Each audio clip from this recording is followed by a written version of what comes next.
Setuju nggak sih kalian kalau bulan ini tuh bulannya Infinix? Karena Infinix baru aja nih ngerilis HP yang lumayan fenomenal nih dari segi chipset dan harganya. Kayaknya brand yang satu ini tuh udah mulai sedikit demi sedikit menempel nih ke dikdayaan Xiaomi ataupun Poco nih. Terbukti pangsa pasar produk mereka di Indonesia udah mulai memikat hati para konsumen di Indonesia, khususnya para pecinta pawangnya MediaTek nih. Dan di video gue kali ini, gue mau ngebahas HP merek Kingfinish yang menurut gue masih pantas nih buat diperhitungkan untuk saat ini. Dan ini dia Infinix Note 11 Pro. Kita nostalgia lagi ya sama HP yang satu ini. Sekarang absen dulu deh. Siapa di sini dari kalian yang pernah pakai Infinix Note 11 Pro ini? Atau malahan di antara kalian masih ada yang pakai sampai sekarang? Ceritain pengalaman kalian di kolom komentar ya. Terus mending beli Infinix Note 11 Pro ini aja nggak sih? Daripada Infinix Note 30? Kan harganya udah lumayan turun tuh. Yaudah, yuk kita bahas.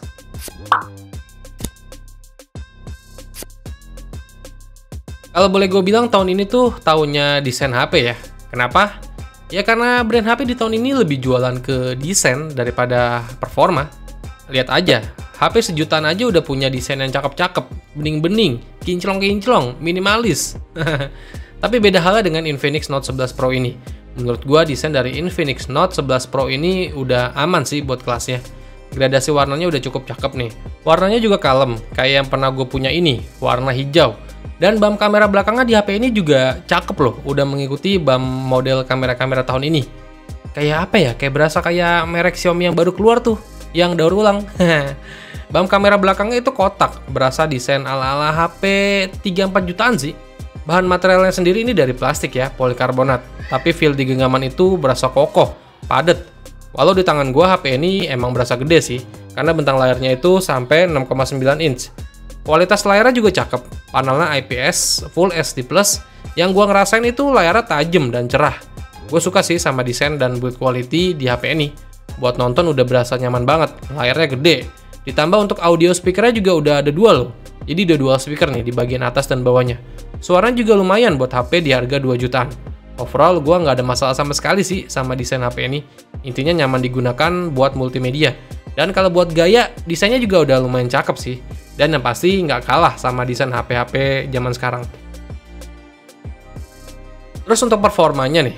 Nah, ini yang paling penting sih untuk kebutuhan penunjang kita sehari-hari. Sebelumnya gue mau kasih tahu dulu nih, untuk spesifikasi dari Infinix Note 11 Pro ini. Chipset yang digunakan itu MediaTek Helio G96, RAM-nya udah 8GB dan bisa di-expand juga sampai 3GB. Main game di HP ini udah enak banget, pandangannya luas, berkat layarnya yang gede 6,95 inch. Kebetulan gue ada 4 game dalam pengujian gue di Infinix Note 11 Pro ini. Pertama, gue tes main Mobile Legends. HP ini bisa disetting mentok kanan ya, grafik ultra, frame rate-nya rata kanan juga. Main Mobile Legends di HP ini udah enak banget, nyaman. Gue jarang banget nemuin frame drop di HP ini walau dalam keadaan HP ini panas sekalipun. Terus gue coba main Free Fire Max nih. Di HP ini juga masih berasa enak dan nyaman. Sama kayak Mobile Legends sih, gue jarang nemuin frame drop saat main lama di HP ini. Settingannya juga bisa di grafik mentok kanan. Cuma kalau udah agak anget mainnya, gue sesekali ngerasain sih yang namanya frame drop. Terus main Call of Duty Mobile, untuk settingan yang didapat dia hanya bisa medium aja ya. Gue nggak tahu entah kenapa bisa hanya dapat medium aja. Tapi ketika dimainin sih ya masih cukup aman sih dan tergolong smooth juga di settingan grafik medium. Dan satu lagi nih, main PUBG New State nih. Di HP ini udah bisa disetting grafik tinggi, tapi frame rate-nya drop parah sih ini. Dan HP-nya tuh berasa panas. Gue udah coba turunin resolusinya ke medium, ya better sih. Tapi sesekali masih ada penurunan FPS. Dan HP-nya juga tergolong panas ketika main PUBG New State ya, bukan PUBG Mobile. Mungkin karena optimisasi UI-nya belum optimal juga, yang bikin main game di HP ini tuh berasa nggak stabil. Mungkin berjalannya waktu ketika ada software update, jadi performanya jauh lebih baik sih.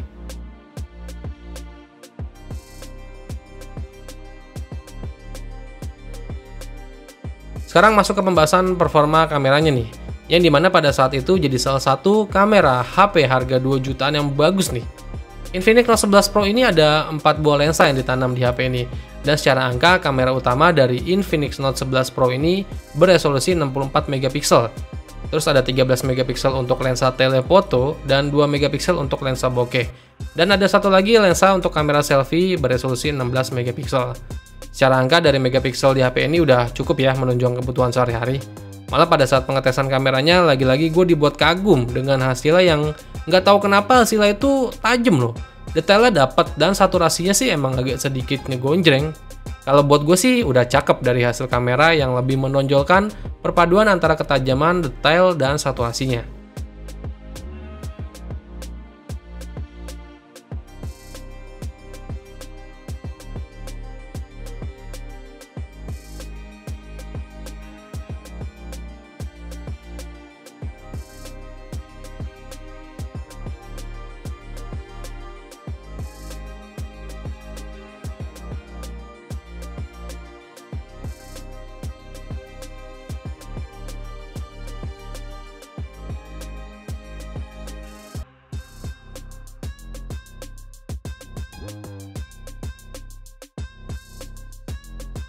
Satu lagi sih yang bikin kameranya itu mantep, banyak banget fitur yang bisa kita nikmatin di kamera Infinix Note 11 Pro ini. Kayak semisal mode AI kamera, mode cantik, mode potret, super malam, belum lagi gimmick-gimmick fitur kayak semisal tembakan air mode lambat, mode panorama, mode dokumen, super makro, dan video pendek. Intinya menurut gua pada saat itu having fun banget dari fitur-fitur kamera bawaan di HP ini. Terus perekaman videonya, HP ini bisa merekam video sampai resolusi 2K ya, atau 2K.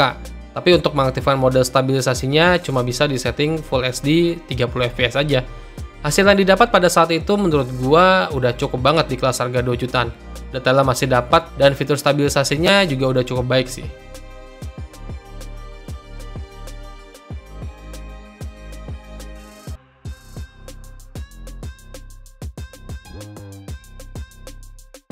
Terus buat ngevlognya juga bisa ngerekam sampai 2K juga ya di kamera depannya. Ya menurut gua sangat jarang banget sih HP kelas 2 jutaan udah bisa rekam kamera selfie 2K. Untuk perekaman kameranya tuh udah ada fitur ASA juga, tapi mode 1080p 30 fps aja. Hasilnya udah bagus, tapi untuk vlog masih lebih enak di resolusi 1080p sih ketimbang 2K. Oke, ternyata untuk kamera depannya bisa ngerekod sampai video 2K ya, dan cakep. Tapi stabilisasinya ini kayaknya nggak banget deh. Ini gue di dalam ruangan sih. Gue baru nggak tadi gue ngecek, wih bisa 2K di perekaman kamera depannya. Tapi kayaknya masih kurang dapat untuk getarannya shaky-nya gitu. Terus dari user interface pemakaian gue sehari-hari, menurut gue UI-nya itu emang masih agak kurang greget ya. Kayak nanggung gitu sih, ya 11-12 sih sama kayak UI-nya Xiaomi, MIUI. Kayak ada yang kurang gitu. Beda sama kayak UI-nya Samsung ataupun iPhone yang udah berasa stabil, smooth gitu. Tapi overall untuk multimedia atau buka tutup aplikasi udah lancar banget sih. Aman pokoknya. Layarnya udah 120Hz dan udah ada NFC-nya juga. Jadi ya udah, Infinix Note 11 Pro ini ya paket lengkap sih. Jadi kalian beli HP ini ya tinggal pakai aja tanpa perlu mikir-mikir soal bug. Apalagi buat kalian yang berniat beli HP di harga 2 jutaan paket lengkap dan performa yang bisa juga diandelin. Dan sekarang harga secondnya udah di bawah 2 jutaan loh, yang mungkin bisa banget buat kalian pertimbangin buat beli Infinix Note 11 Pro ini. Ya udah, segini dulu aja sedikit nostalgia bersama Infinix Note 11 Pro ini. Kalau kalian suka dengan konten nostalgia kayak gini, boleh like video ini ya. Semoga bermanfaat buat kalian semua dan sampai ketemu lagi di video gua berikutnya. Venga pamit. Bye bye.